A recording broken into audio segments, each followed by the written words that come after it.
Baik, Assalamualaikum warahmatullahi wabarakatuh. Perkenalkan, nama saya Nasih Khairuddin, mahasiswa Fakultas Psikologi Universitas Ahmad Dahlan Angkatan 22 dengan NIM akhir 319. Sebelumnya terima kasih atas kesempatan yang telah Ibu berikan. Pada kesempatan kali ini saya akan mempresentasikan hasil dari draft proposal skripsi bidang sosial saya yang berjudul Pelatihan Resiliensi untuk Meningkatkan Subjective Well-being Remaja Panti Asuhan di Yogyakarta.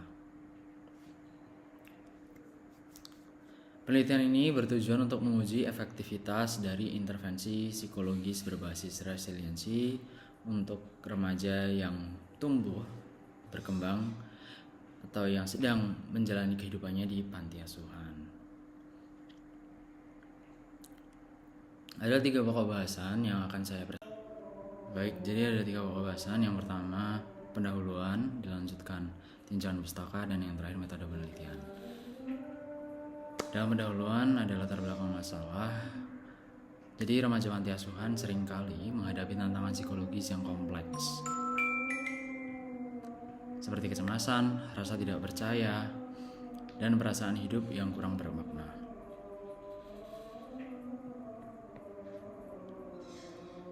Hal ini terjadi karena mereka kehilangan peran orang tua sebagai secure base dalam perkembangan psikososial. Di Samarinda juga menunjukkan bahwa 48,8% remaja panti asuhan memiliki tingkat subjective well-being yang rendah. SBB sendiri mencakup kepuasan hidup dan dominasi emosi positif yang menjadi prediktor keberhasilan ekonomi dan sosial.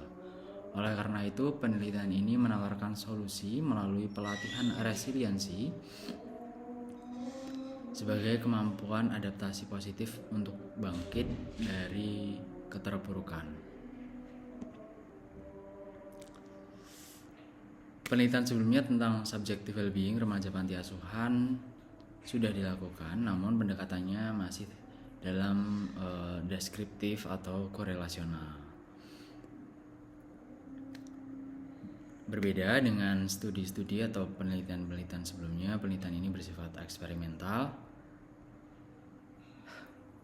dengan intervensi yang mungkin belum dilakukan untuk remaja panti asuhan di Yogyakarta sendiri oleh peneliti sebelumnya. Demikian, saya berharap bahwa penelitian ini dapat memberikan kontribusi baru dalam intervensi psikologi positif untuk teman-teman remaja panti asuhan. Lanjut. Tujuan penelitian ini yang pertama menguji efektivitas pelatihan resiliensi dalam meningkatkan subjective well-being remaja panti asuhan. Yang kedua, memberikan kontribusi ilmiah tentang intervensi psikologi positif untuk kelompok tersebut. Manfaatnya meliputi memperkaya kajian psikologi positif, khususnya tentang resiliensi serta subjective well-being dalam konteks pengasuhan institusional. Selain itu, penelitian ini diharapkan dapat memberikan panduan bagi pengelola panti asuhan, psikolog, dan guru BK dalam merancang program penguatan psikologis, serta meningkatkan keterampilan remaja dalam menghadapi tantangan hidup secara adaptif. Lanjut tinjauan pustaka. Di tinjauan pustaka ini, subjective well-being didefinisikan sebagai evaluasi individu terhadap kepuasan hidup, keseimbangan emosi, positif dan juga negatif.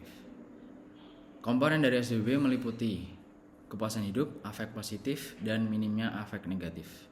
Faktor yang memengaruhi antara lain dukungan sosial, optimisme, dan juga kepribadian individu tersebut. Untuk resiliensi sendiri merupakan kemampuan adaptasi positif dalam menghadapi kesulitan. Komponen ini mencakup sense of mastery atau optimalisasi dan efikasi diri. Yang kedua, self-relatedness atau kepercayaan pada orang lain serta dukungan sosial. Yang ketiga, emotional reactivity atau regulasi emosi dan pemulihan dari stres. Berdasarkan teori serta temuan sebelumnya, saya mengajukan hipotesis pelatihan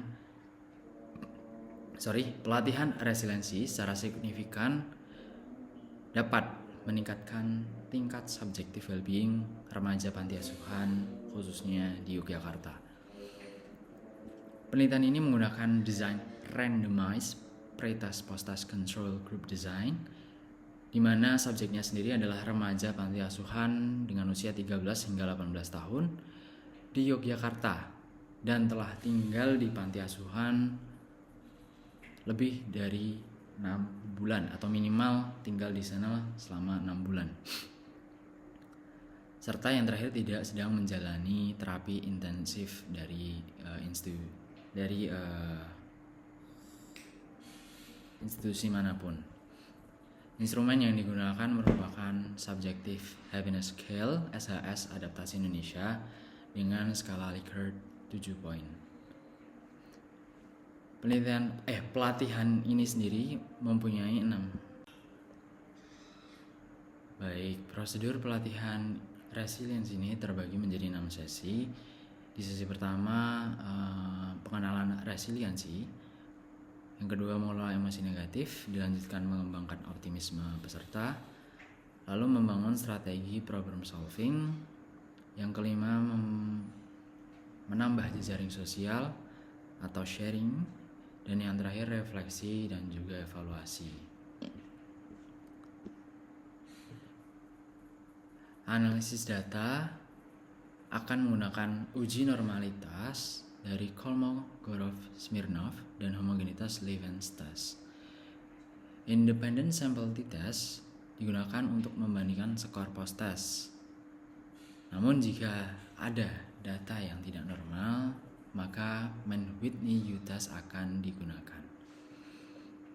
Sebagai penutup, pelatihan resiliensi diharapkan menjadi solusi inovatif untuk meningkatkan subjective well-being remaja panti. Terima kasih atas perhatian Ibu Nina dan teman-teman. Saya terbuka untuk masukan, kritik, dan juga saran dan kritik. Sekian, jika ada kesalahan dalam penyampaian, saya mohon maaf yang sebesar-besarnya. Terima kasih atas perhatiannya sekali lagi. Assalamualaikum warahmatullahi wabarakatuh.